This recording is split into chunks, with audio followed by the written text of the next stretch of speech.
I have to give a shout out to my wife at the beginning of this because I had my schedule change at work, which left me only one day to do what I wanted to do with the hobby. And she was feeling like complete ass and actually came out and helped me for about a half an hour to film this little section. She's awesome. Get your own wife. In this section of the video, you'll see my son running his red Arrma Mojave. This one does not have the shock absorber upgrades as demonstrated by East Tactics with the 1631 springs and the 5,000 weight differential fluid. Man, what a difference it made. You'll see at the end of the video, it handles a lot better.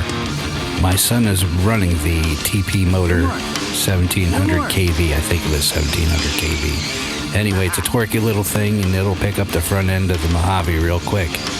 It'll be better once the suspension is set up properly. For a good while during the pandemic when we were all sitting around doing nothing, I was trying to learn how to order springs, how to tune shocks, and East Tactics did a lot of that work and made it really easy. Also, if you've been watching the last few videos I put out, you'll hear at the end on the red Mojave that there's a grinding noise. That happens because the original bulkheads that come with the Arrma Mojave, they get warm and the plastic gets a little sloppy and then the gears stop meshing properly.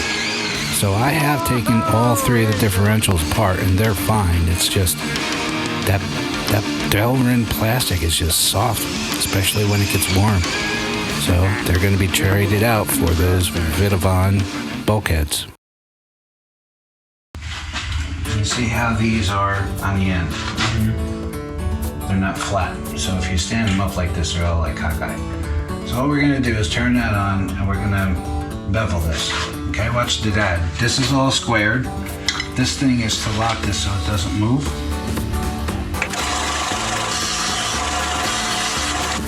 So it stands up a little bit better. But we still have a ways to go. Okay? That's all we're doing. It's nothing too high tech. And you can't do both sides at once because it gets hot. It's metal.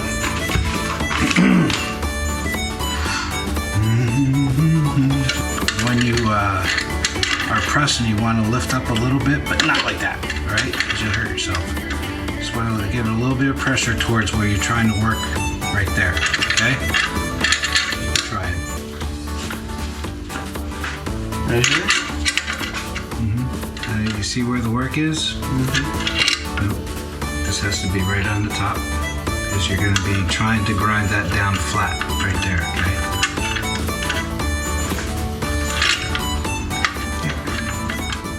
Ready?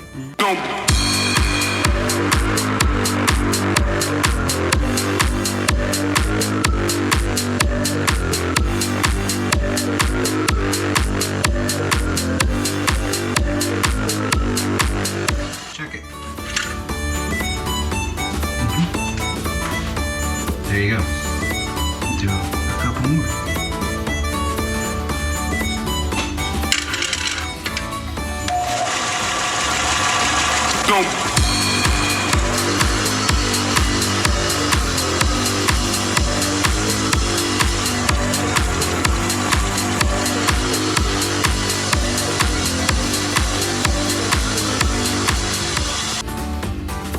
Ish. Doesn't have to be perfect. It's not a rocket. It's almost all gone. There you go. That's what we need. One more. Okay. Hot. A little bit. This is the last one. It's stinky because you're melting the paint. Okay.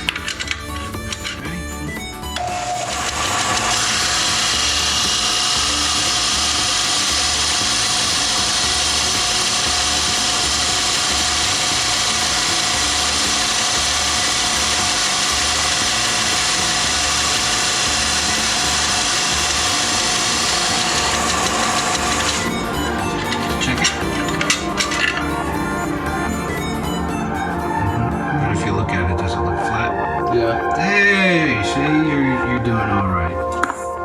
Okay, there's another part to this, but I'm going to finish this section first, okay? I fast forwarded for your convenience so you don't have to watch me grind down the last 6 springs on the top and bottom. Some manufacturers offer them with the springs ground flat on each end, but for this spring from this manufacturer, it was not an option. So I was stuck grinding them, and I don't mind. I actually like this kind of work. In this section, I'm cleaning off all the 2-year-old goop from the pandemic. Or is it 3 years? Holy cow, time goes by quick. Anyway, all the old shock fluid, I think that was in there 30,000 weight or whatever it was. They had to be cleaned up so that the threads could release the little rings that retain the springs. That all had to be cleaned up. Everything had to be emptied out and thrown away and reloaded with new 5,000 weight differential fluid.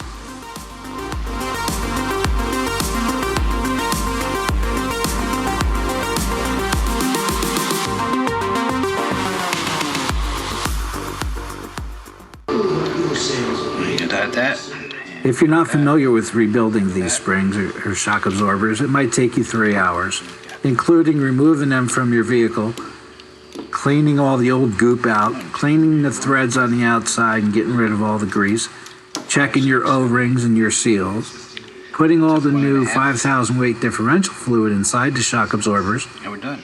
putting the new springs on, reassembling the whole thing, and putting them back on the RC. It should take you about 2 hours.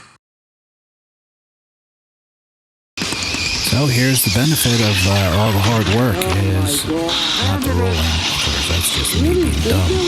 But the truck handles a lot better.